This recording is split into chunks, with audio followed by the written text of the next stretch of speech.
afternoon, everybody, after a very interesting 2 morning sessions. Well, this session is going to be about public health, and we all know that an ounce of protection is worth a pound of cure.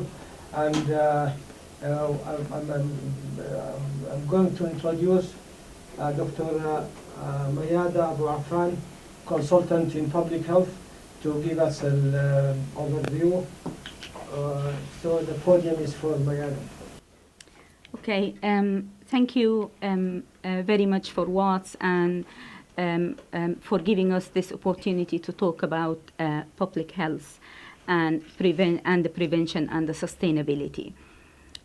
What I'm going to cover is why do we need sustainable solutions and sustainability and the prevention. Also, there is a bridge between curative medicine and prevention. So I'm going to put some ideas on the integration, how we can move forward. And then I'm going to brainstorm and share ideas on our role as diaspora. When I say diaspora, not health diaspora, as in all diaspora.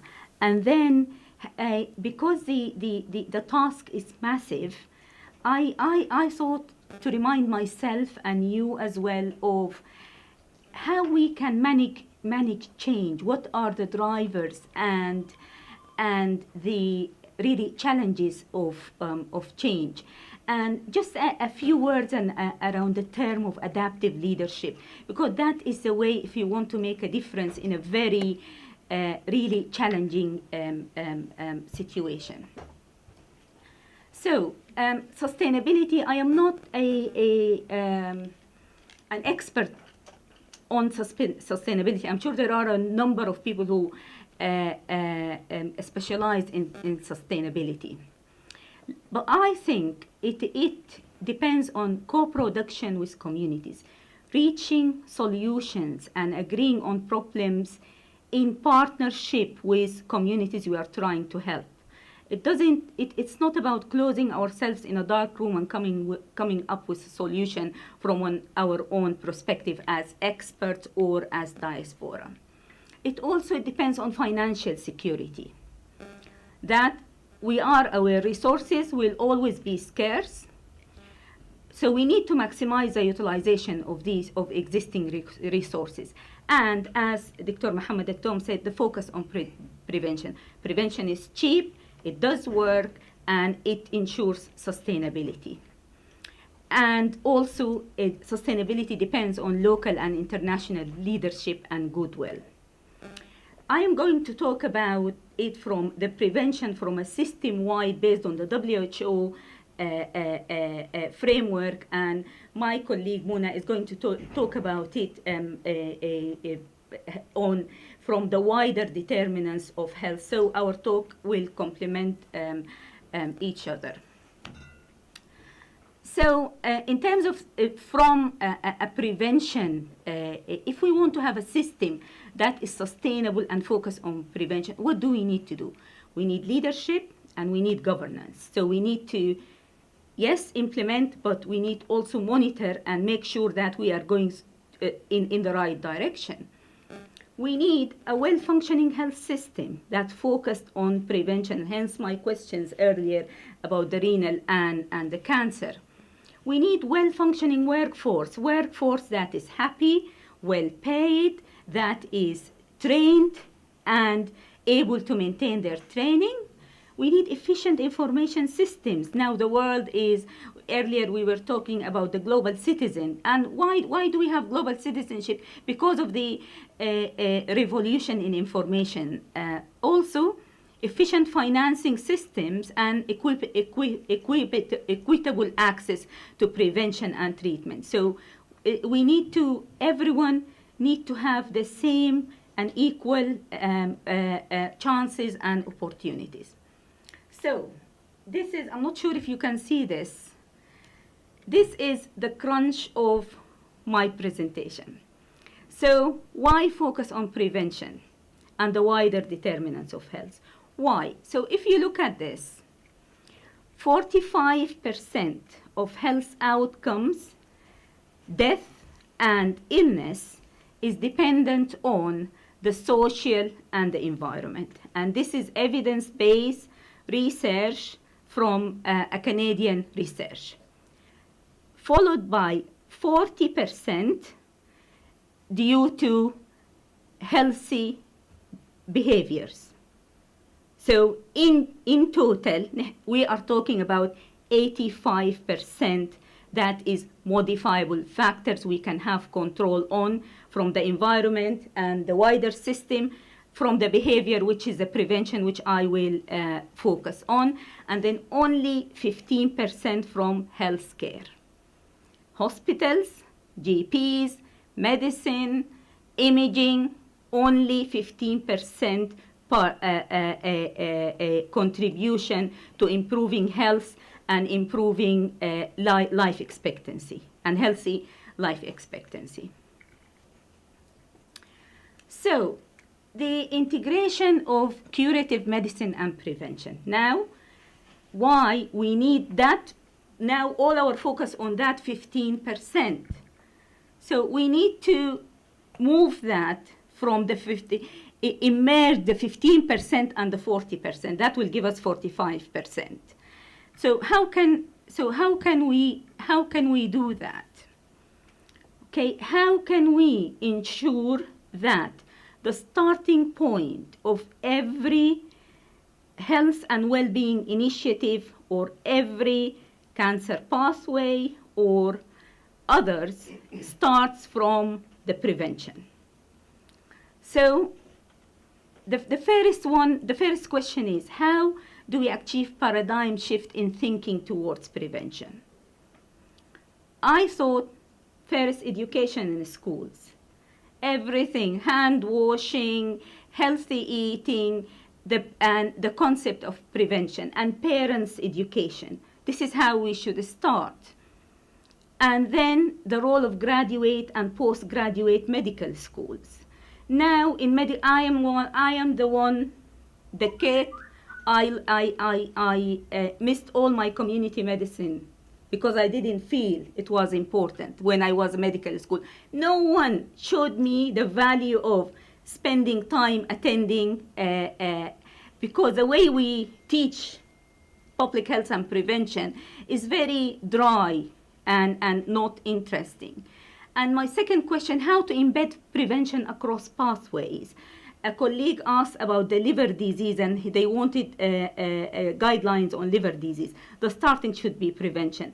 Cancer, anywhere, renal disease. So we need to think about when we are addressing a problem, we have to address it from a prevention point of view, all the health and safety in terms of engineering and in terms of, and the aviation industry actually is very sophisticated in and matured in terms of the prevention. And then how to improve communities, how to involve communities to promote self-care. And we have to, communities, they have to be knowledgeable and they have to take care of themselves. And here there is a concept of patient expert. The patient, they are the expert in terms of focusing on and managing their own problems. So we want people to take responsibility. When they need healthcare, they can access high quality healthcare, and then that healthcare should prevent them from needing the medicine again or the problem. A diabetic should be able to manage themselves, and they don't need the hospital, and they don't need the health care.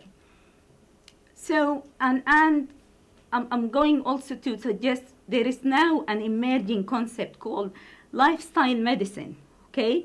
Exercise, healthy weight, optimum nutrition, that is the 85% concept of us staying healthy, and emerging evidence like the honey, the immune modulators. Nutrition has got huge power. Optimal nutrition has got huge power in improving health and maintaining good health. So how can we do this together as a diaspora? a number of my colleagues mentioned earlier, we as Diaspora, we are divided. We don't have a commonality and we don't have a common vision. So I think the first step, we need to come together. And we need to define a working structure. So coming together, easier said than done, but how are we going to do that?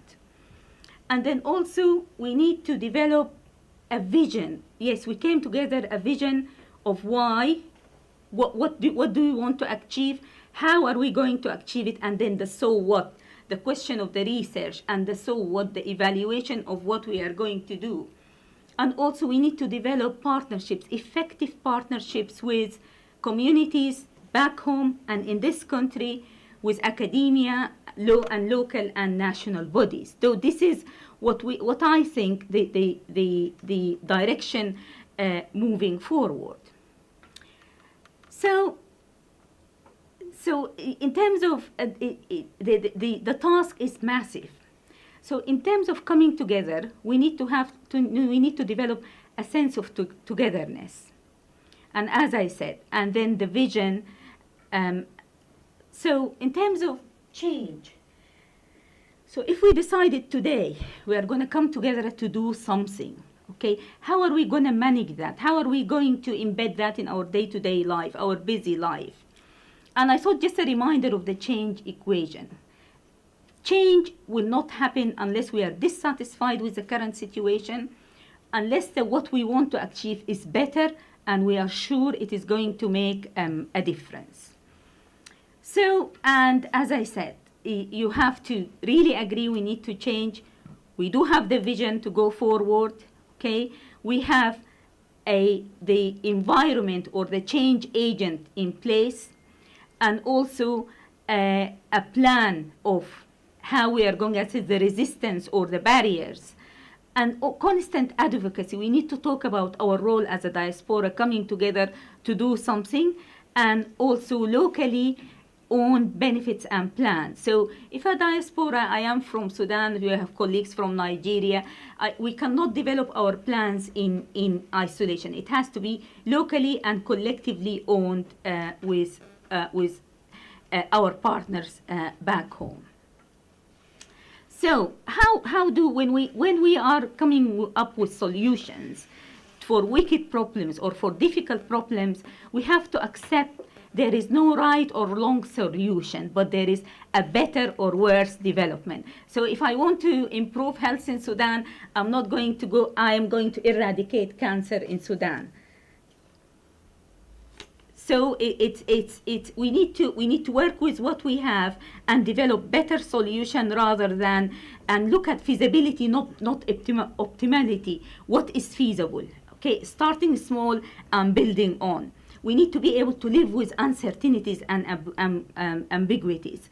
And also we require collaboration and pragmatism for this, okay? So just a small, just quick word on adaptive leadership. They mobilize people to tackle problems for themselves. So we are not going to go to our countries to solve the problem for them, but we are going to mobilize. We are going to inject energy and drive. And this is really my final my final word in terms of us coming together as Diaspora.